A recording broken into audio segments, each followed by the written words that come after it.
Hello and welcome. You may have noticed a common issue with these old iPods is that the batteries can expand, particularly in the nanos, and even more in particularly the second gen, the fourth gen, and the fifth gen, the ones with those single piece housings, which can produce this spot where the LCD is being pressed up against the front plastic or the front glass. That can make it near impossible to get the iPod out of the housing, particularly without damaging the LCD, which can cost a little bit of money to replace if you can even find them in the first place.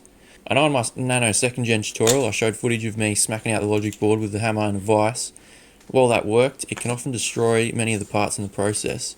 So today I'm here to show you that you can actually safely pop the expanded batteries in order to remove them.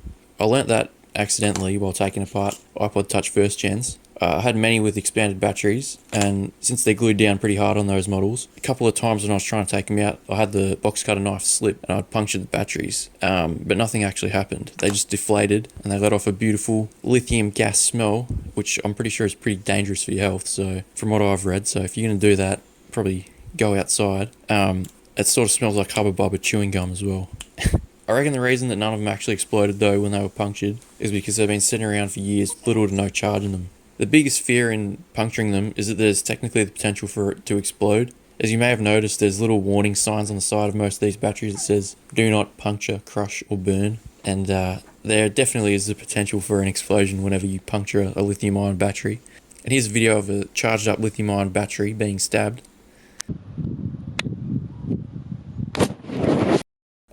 Yeah, so as you can see, that's pretty bad. When a lithium-ion battery explodes like the one in that video, it's because there's a short circuit inside the battery between the negative and positive sides. And the explosion is just all of that charged up current going from one side to the other instantaneously and creates, that massive explosion.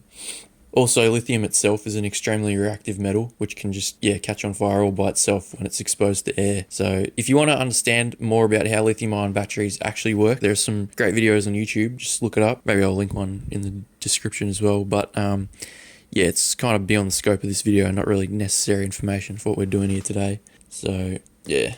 So let's get to the actual point of the video. Here you can see I'm going to successfully pop a few of these in a row with no explosions or fire. I just use the tweezers and just give it a poke slightly at the top until it's punctured. You hear all the air rush out, and now you can safely remove the logic board and the LCD without any damage there. I've done this probably around 50 times now at this point, and I haven't had any explosions or any fire or anything like that, so I've concluded that this can be done safely. Again, I'd only do this on an older battery that's been sitting around for a while, and I wouldn't try and charge it up first and then pop it.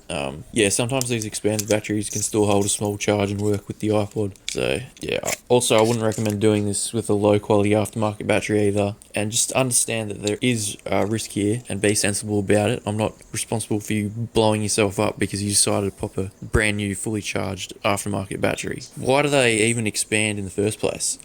Lithium ion batteries tend to swell up like that when they're stored for long periods of time, particularly if you leave it on low charge or no charge. So hence why a lot of these iPods are facing these issues, because a lot of them have probably just been sitting in a drawer unused for years. Also, exposure to high temperatures can also cause that swelling as well. For instance, if you leave it in a hot car repeatedly. Is there anything we can do to prevent the swelling? The best thing we can do is store the iPod or the phone charged at 50% in a cool environment.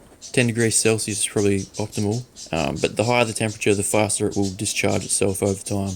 You may have noticed when you buy a new phone that it usually comes charged at like 50% out of the box. Yeah, for that reason, because that's how you're supposed to store them for long periods of time. Yeah, so if you're storing your own iPods for a long period of time, I'd just every couple months or so give it a bit of a charge before storing it again.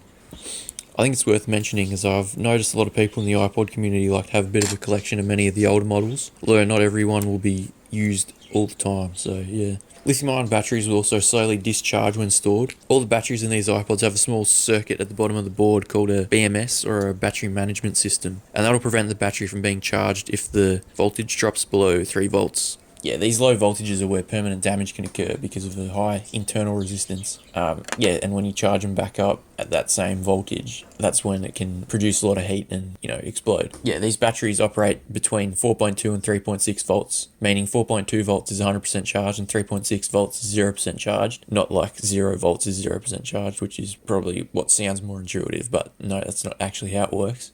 If you were to charge it up below 3 volts, it might result in the battery getting hot and potentially exploding. hence why they have the BMS, preventing it from being used at below 3 volts. So if you have removed it, I'd put a small piece of Kapton tape over the hole, just to prevent any more air from going inside and to prevent the fumes from coming out. Then desolder it and just throw it away. And when you throw these away, you can't just put them straight in the regular bin. You have to look up how to dispose of lithium-ion batteries in your area. Most likely you'll have to take it to the tip or an e-waste recycling centre. And they'll have a section specifically for lithium-ion batteries usually. Yeah, there are some videos on YouTube of people doing this, and then they'll continue to use the battery after they have released all that gas. They'll just like put a bit of tape over the hole and then just try and charge it up as normal. I wouldn't do that. That's pretty crazy. Most likely there's been some sort of internal damage in the battery after it's been expanded like that, and you're kind of risking an explosion by doing that. So yeah, I'd just take it, chuck it in the bin, be done with it, get a new one.